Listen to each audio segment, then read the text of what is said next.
اگر آپ اپنے ذہن میں آنے والی سوچوں سے تنگ ہیں اور اوور تھنکنگ آپ کو پریشان کر رہی ہے تو آپ بالکل حق بجانب ہیں، آپ بالکل درست ہیں۔ اس لیے کیونکہ یہ بالکل ایسا ہی ہے جیسے کہ آپ کسی بے جان چیز کو، ایک بوجھ کو اپنے کاندھوں پر لیے چل رہے ہیں۔ یہ قدیم چائنا کی بات ہے جہاں پر پہاڑوں کے درمیان واقع ایک گاؤں میں ایک بوڑھا آدمی رہتا تھا۔ وہ اپنی سمجھداری کی وجہ سے بڑا مشہور تھا۔ دور دراز سے لوگ بڑا لمبا سفر کر کے اس سے مشورہ کرنے آیا کرتے تھے۔ ایک دفعہ چین کا بادشاہ بھی اس بوڑھے آدمی سے ملنے آیا۔ میرا مائنڈ بہت پریشان رہتا ہے، ریاست کی ذمہ داریوں کی وجہ سے ہر وقت ڈسٹرب رہتا ہے۔ میں اپنے مائنڈ کو پرسکون رکھنے کے لیے کیا کروں؟ بوڑھے آدمی نے کہا کہ آپ کچھ بھی نہ کریں، آپ جائیں اور اپنے مائنڈ کو میرے پاس لے کر آئیں، میں اسے پرسکون کر دوں گا۔ بادشاہ اس کی بات سن کر حیران رہ گیا، اسے تو کچھ سمجھ نہ آئی۔ بوڑھے آدمی نے دوبارہ کہا، آپ کل صبح سویرے 4 بجے اکیلے میرے پاس آ جائیں، جب کوئی آدمی بھی یہاں موجود نہ ہو، اور اپنے مائنڈ کو ساتھ لانا نہ بھولیے گا۔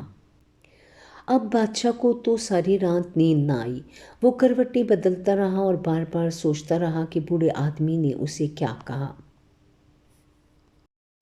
اپنے مائنڈ کو بھی ساتھ لے کر آؤ، یہ بوڑھا آدمی تو مجھے پاگل لگتا ہے، اس نے کیسی بات کی ہے؟ اپنے مائنڈ کو میرے پاس لے کر آؤ، اپنے مائنڈ کو میرے پاس لے کر آؤ، مجھے اس کے پاس جانا چاہیے یا نہیں کہ یہ کہیں میرا وقت ہی ضائع نہ کرے۔ وہ ساری رات سوچتا رہا لیکن پھر اس کے جی میں پتہ نہیں کیا آیا، وہ صبح سویرے اٹھ کر 4 بجے بوڑھے آدمی کے پاس پہنچ گیا۔ بوڑھا آدمی بادشاہ کو دیکھ کر مسکرایا، اچھا تو آپ آ گئے ہیں، آپ کا مائنڈ کدھر ہے؟ اس کو ساتھ لائے ہیں یا نہیں؟ اب بادشاہ کو تھوڑا سا غصہ آ گیا کہ یہ آپ کیا بات کر رہے ہیں، میں اگر آپ کے سامنے ہوں تو میرا مائنڈ بھی تو میرے ساتھ ہی ہے، یہ کوئی ایسی چیز تو نہیں ہے جسے میں کہیں بھول کر آ سکتا ہوں، میرا مائنڈ تو میرے اندر ہی ہے۔ بوڑھے آدمی نے کہا کہ اچھا ٹھیک، اب یہ بات تو طے ہو گئی کہ آپ کا مائنڈ آپ کے اندر ہی ہے۔ بادشاہ نے کہا کہ ہاں میرے اندر ہی ہے۔ بوڑھے آدمی نے کہا کہ ٹھیک ہے، اب ذرا اپنی آنکھیں بند کریں اور سوچ کر بتائیں، محسوس کریں کہ آپ کا مائنڈ آپ کے اندر کس جگہ پر ہے، اور جب آپ کو پتہ چل جائے کہ وہ کہاں پر ہے تو فوراً مجھے بتانا، میں اسے پرسکون کر دوں گا۔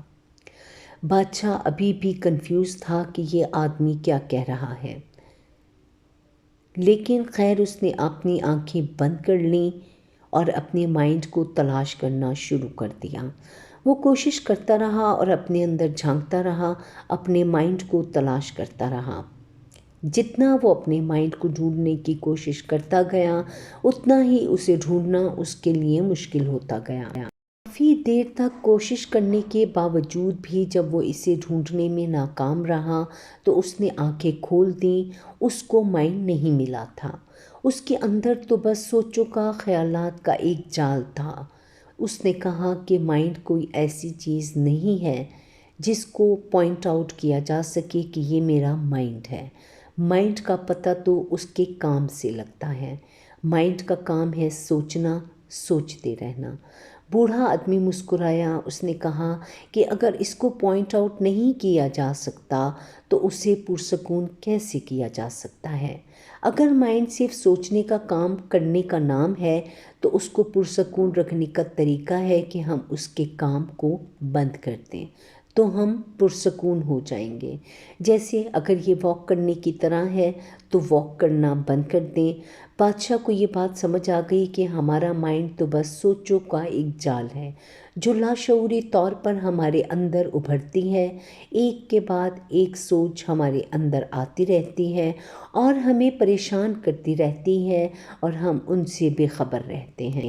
ہم بس بیٹھے بیٹھے سوچوں میں گم ہو جاتے ہیں اور ہمیں پتہ بھی نہیں چلتا، اور جب ہم شعوری طور پر اپنی سوچوں کو دیکھنا شروع کر دیتے ہیں، ان سوچوں پر جو ہمارے اندر پیدا ہو رہی ہوتی ہیں ان کو آبزرو کرنے لگتے ہیں، ان پر نظر رکھتے ہیں، تو ہم دیکھیں گے کہ وہ سوچیں، وہ ساری پریشان کن سوچیں آہستہ آہستہ ختم ہونے لگتے ہیں، غائب ہونے لگتے ہیں اور ہم پرسکون ہو جاتے ہیں۔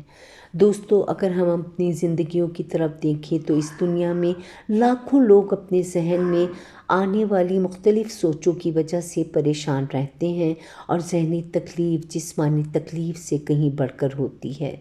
لوگ اس لیے تکلیف اٹھاتے ہیں، پریشان رہتے ہیں، کیونکہ وہ اپنی سوچوں پر غور نہیں کرتے۔ وہ ندی کی لہروں کی طرح اپنی سوچوں کے ساتھ بہتے رہتے ہیں، ان پر غور نہیں کرتے اور اپنے اندر جھانکتے بھی نہیں۔ اور اگر ہم اپنے اندر جھانکیں، شعوری طور پر دیکھیں، تو ہمیں پتہ چلے گا کہ ہمارا مائنڈ کچھ بھی نہیں ہے، وہ تو بس سوچوں کا ایک جال ہے جو لاشعوری طور پر ہمارے ذہن میں آتی رہتی ہیں۔ اور جب ہم اپنی سوچوں کے بارے میں اویئر ہو جاتے ہیں، ان پر نظر رکھنے لگتے ہیں کہ ہم کیا سوچ رہے ہیں، تو وہ پریشان کرنے والی سوچیں خود ہی غائب ہو جاتی ہیں، ہمارا ذہن خالی ہو جاتا ہے اور غائب ہو جاتا ہے، ہم پرسکون ہو جاتے ہیں۔ اس لیے جب کبھی آپ پریشان ہو تو آرام سے کسی جگہ پر بیٹھ کر اپنی سوچوں پر غور کریں کہ آپ کیا سوچ رہے ہیں، کون سی سوچ آپ کے ذہن میں آ رہی ہے اور کون سی جا رہی ہے۔ کسی بھی سوچ کو پکڑنے کی کوشش نہ کریں، بلکہ انہیں آنے جانے دیں، بالکل ایسے ہی جیسے آپ سڑک کنارے کھڑے ہو کر سڑک پر آتی جاتی ٹریفک کو دیکھ رہے ہوتے ہیں اور کسی بھی گاڑی کو روکنے کی کوشش نہیں کرتے۔ جب آپ پرسکون ہو کر اپنی سوچوں کو آبزرو کرنے لگتے ہیں کہ کون سی سوچ آ رہی ہے، کون سی جا رہی ہے، تو وہ ساری سوچیں آہستہ آہستہ مدھم پڑنے لگتی ہیں اور پھر وہ آہستہ آہستہ ختم ہو جاتی ہیں، اور آپ کے پاس صرف آپ کا اپنا آپ بچتا ہے جو بالکل پرسکون ہوتا ہے۔